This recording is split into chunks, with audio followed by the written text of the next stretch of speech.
Okay.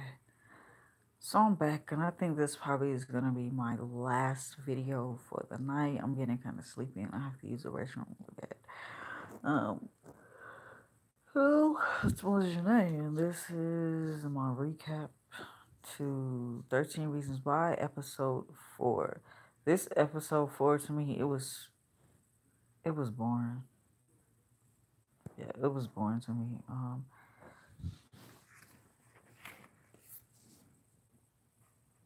Sorry about that, my nose itch.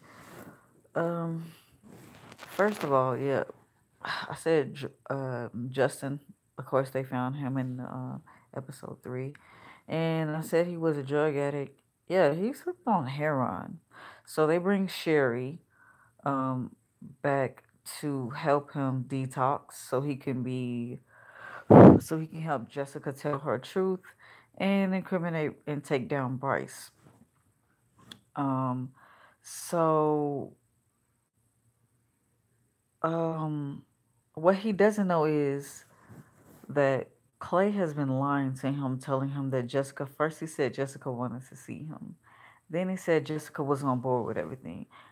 When Clay told Jessica that they had found Justin, she was like, okay. Like she never wants to see him again, and that's understandable. Um, and I completely understand her. Like, you betrayed me in possibly the worst way. Uh, See how you think we would ever be cool or whatever. Um, let's see what else. Also with Cherie or Sherry, however you pronounce her name. I don't know where she keeps saying she got out, and usually most people say, "Oh, I'm just getting out." Um, I assume that to be you just got out of jail, and she said that's how she learned to detox. She had two roommates. I think she means cellmates. Because I'm pretty sure she was in jail for that whole knocking down the stop sign and not reporting it thing, uh, which caused Ricky to die because him and the old man got into an accident. Of course, you guys saw that in season 1. Um, I don't know if Cherie is going to have to testify. I'm not sure.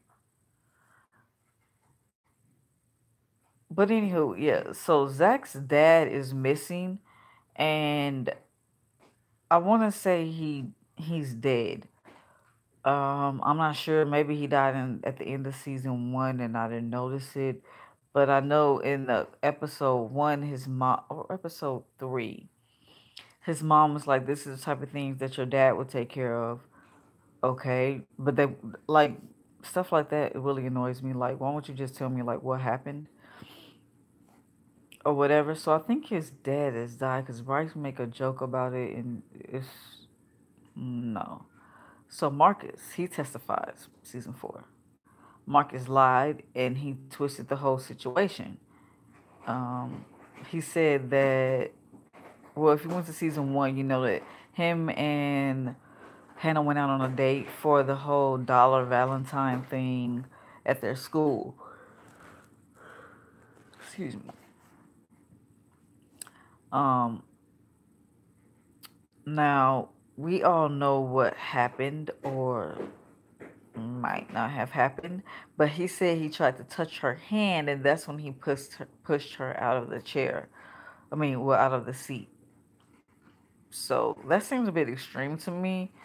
But he claims she just only went on a date with him so she can get with Bryce, so he can hook her up with Bryce because she was in love with him. Um,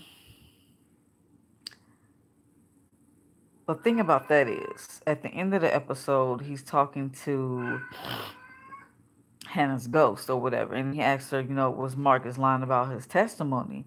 And she said, well, there's always two sides to a story.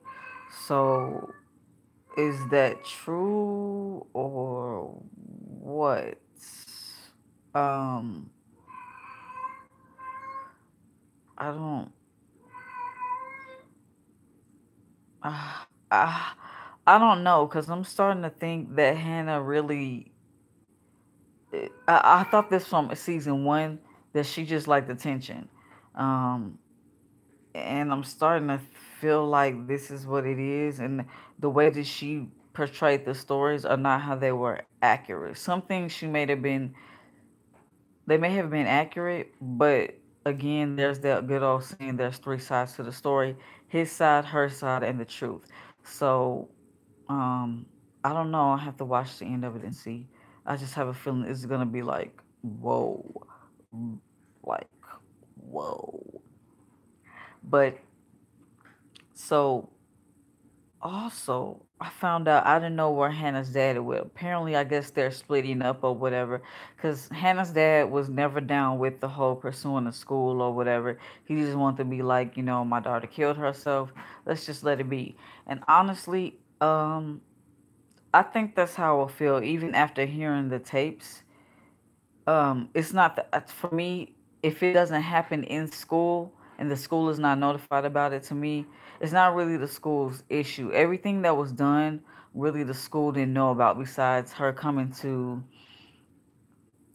the counselor and telling her about the incident with Bryce raping her, which is my thing is, why didn't you tell your parents that? And that's something that I don't understand. Like, well, now I understand, because they had scenes of, like I said, her telling her mom about something, and her mom just dismissing it as, you're just being crazy, or this, or it's that. No, I wouldn't tell you nothing either, because you know what for? You're not gonna believe me. Basically, what her trial is turning. Wait, let me mention everything else before I say this. So Tyler and his friend, they do a paint prank with Marcus, as in when he opens up the gym bag, the paint explodes in his face. Marcus goes to the counselor like a little crybaby and like, someone's targeting me and blah blah blah. Just being a hypocrite. Like, you did the same thing to somebody else, so shut up. If you can't take the medicine, don't give it out or something like that. You got the saying? So apparently, again, Bryce is just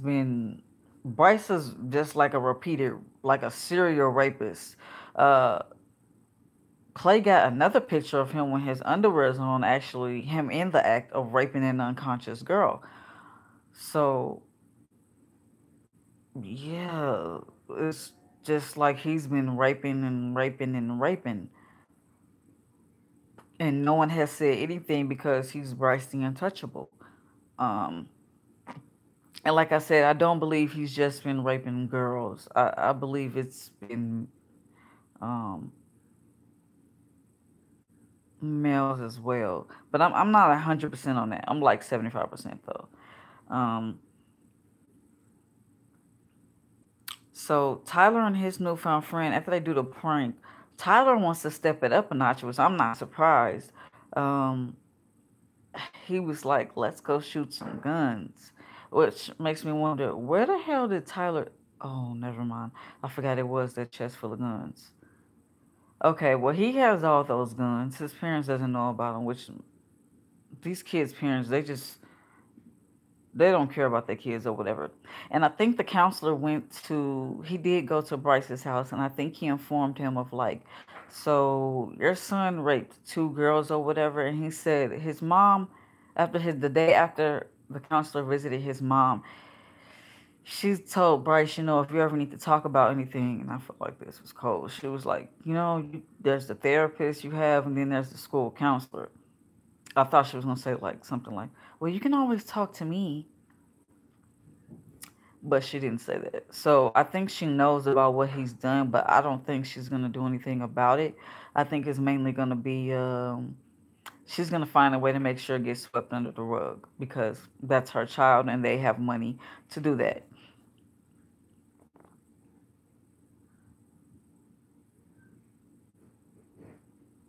So Hannah's mom is really stuck on Jessica being raped, because it'll come out that Hannah was raped. It'll bring more proof on that. Which, this is my thing. She's trying to like figure out a way to pressure Jessica into telling her truth. Like, that's not your story, and what she went through has nothing to do with Hannah. It does a little bit, but Hannah wasn't the one that got raped that night. So that's why this is upsetting to me. Is like, stop trying to pressure her to come out and be like, yes, he raped me or whatever. It's bad enough what she's going through, at school with people in this whole story or whatever, thinking that she's a liar and a slut or whatever.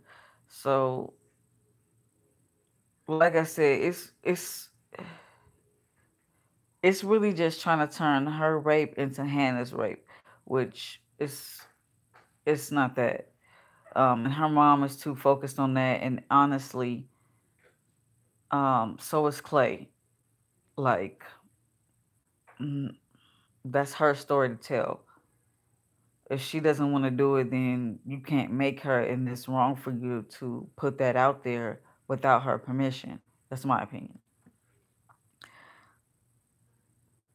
What is that word?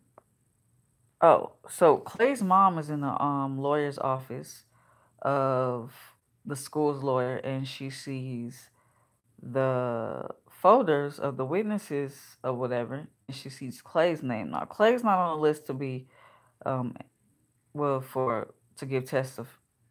I'm saying that all wrong. He's not on the list to testify, but they still have a folder, which she takes that folder along with two other folders. And I don't know why she think they wouldn't have a folder on him because he was mentioned on the tapes. So, you know what I mean? Um,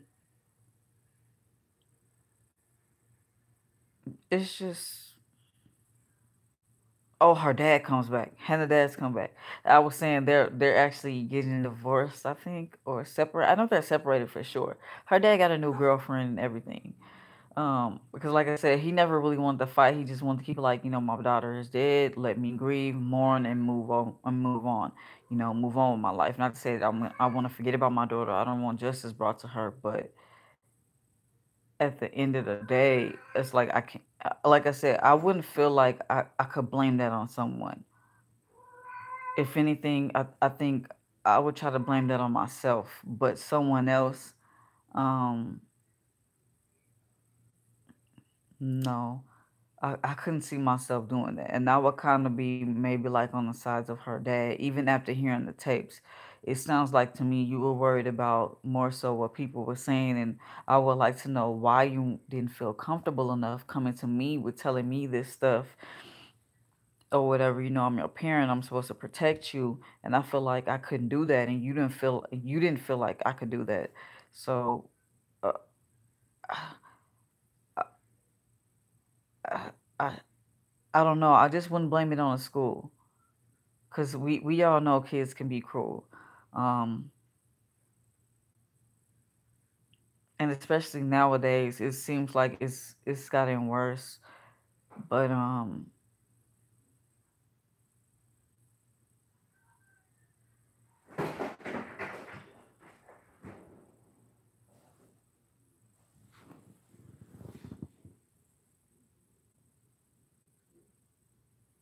bad cat. Um. Oh, Alex finally gets the tape at the end of episode 4, so we'll see how that goes into episode 5. Actually, I'm not even gonna lie to y'all. I'm sleepy. I'm about to go wash my face, and then I'm going to sleep. So, um, I will see you guys tomorrow morning and continue everything off. So thank you for watching and good night.